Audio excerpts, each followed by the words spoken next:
graphique que vous préférez. Moi, personnellement, j'aime bien le deuxième. 1, c'était le code pour aléatoire ou pour ordonnée? Aléatoire. Exactement, c'est ce qu'on avait défini en premier. Vous voyez que la courbe bleue qui correspond aux séries aléatoires est placée plus bas que la courbe rouge. Ça va donc bien dans le bon sens. On a bien des meilleurs résultats avec des séries ordonnées qu'avec des séries aléatoires. Et donc, cette p-valeur de 0.067, je dois penser à la diviser par 2. Résultat, est-ce que j'ai un rejet ou pas? Du coup, oui. Ouais. Et donc, cette première ligne me permet de valider l'hypothèse d'après laquelle on obtient des résultats significativement meilleurs avec des séries ordonnées qu'avec des séries aléatoires. Est-ce que tout le monde est d'accord? Attention, à chaque fois, les degrés de liberté, c'est celui de l'effet, puis celui de l'erreur. Vous voyez qu'il y a une source d'erreur séparée pour chaque source. Hein. D'accord? Donc il faut bien prendre l'erreur qui se rapporte évidemment au bon effet. Ici, je vais prendre 1 et 9. Ça va? Alors la ligne suivante, bon forcément c'est l'erreur du type, la ligne encore plus bas, vous voyez temps linéaire. Quel est le contraste qui se rapporte à l'effet linéaire principal du temps? 2. C'est 2, exactement. C'est 2 uni ou bilatéral? Unilatéral. Pensez bien à vérifier si les résultats vont dans le bon sens, et si oui, à diviser la p-valeur par 2.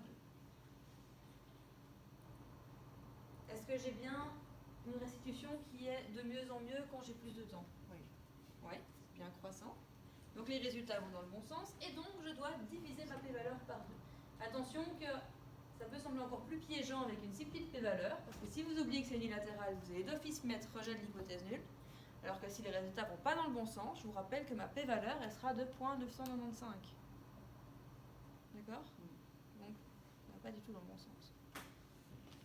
Même pas, 0.9995. C'est encore pire. En tout cas, on est très proche de 1. Quoi. Donc, il ne faut pas se tromper pour interpréter correctement les choses.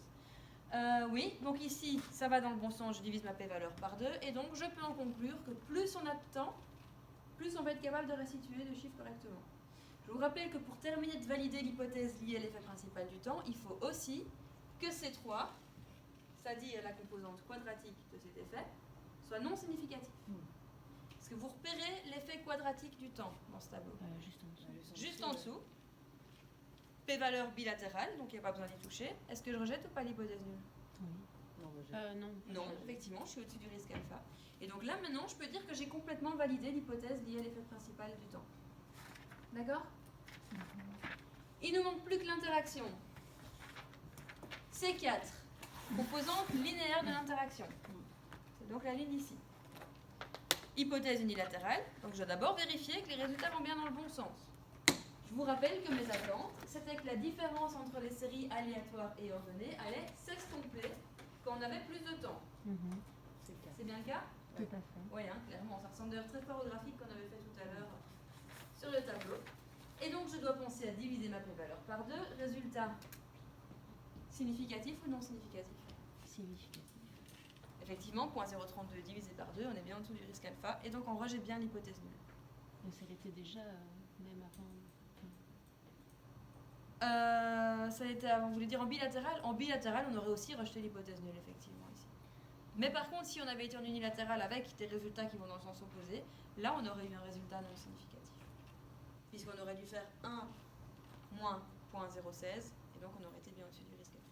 Excuse-moi, j'ai pas retenu. Et donc, pour le quadratique de temps, est-ce qu'on fait 1 moins 0.7 Non, puisqu'on a une hypothèse bilatérale, et que ça, c'est une p-valeur pour une hypothèse bilatérale, donc on n'y touche pas.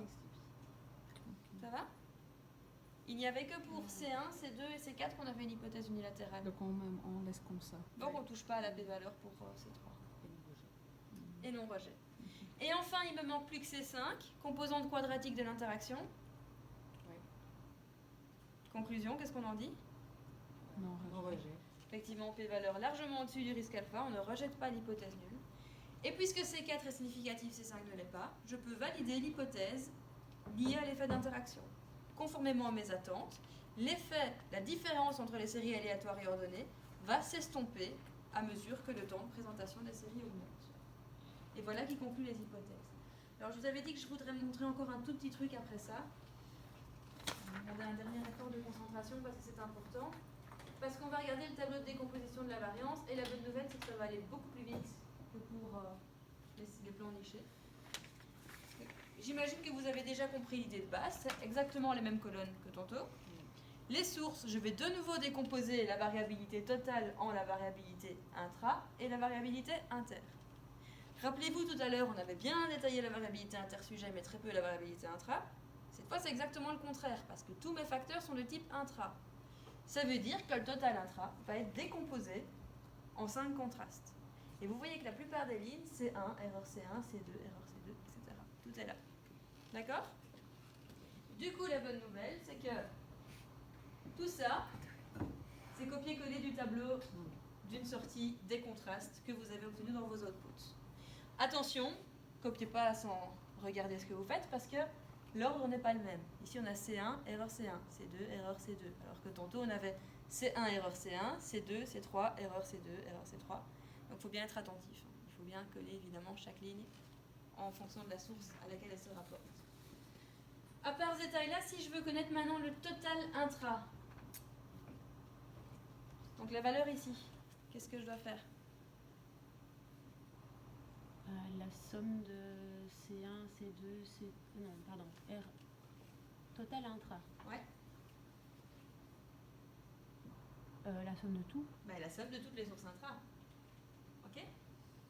Pareil pour les degrés de liberté. Par contre, le carré moyen, comme je vous l'ai dit tout à l'heure, si je veux le connaître, je dois prendre cette valeur-là et la diviser par 50. Ok, très bien. Il ne manque plus qu'une seule information qui est le total intersujet. Total intersujet, c'est-à-dire la différence entre les différents participants de ma base de données. Ça correspond aux différentes lignes dans votre base de données SPSS. Et cette fois, eh bien, c'est ça qui constitue la part de la variabilité qui n'est pas expliquée par les facteurs d'intérêt. Parce que moi, ce qui m'intéresse, c'est bien la différence entre les mesures répétées dans la mesure où je n'ai que des facteurs de type intra. D'accord? Donc c'est une espèce d'erreur. La variabilité inter-sujet, pour le coup, c'est l'erreur. Ça va?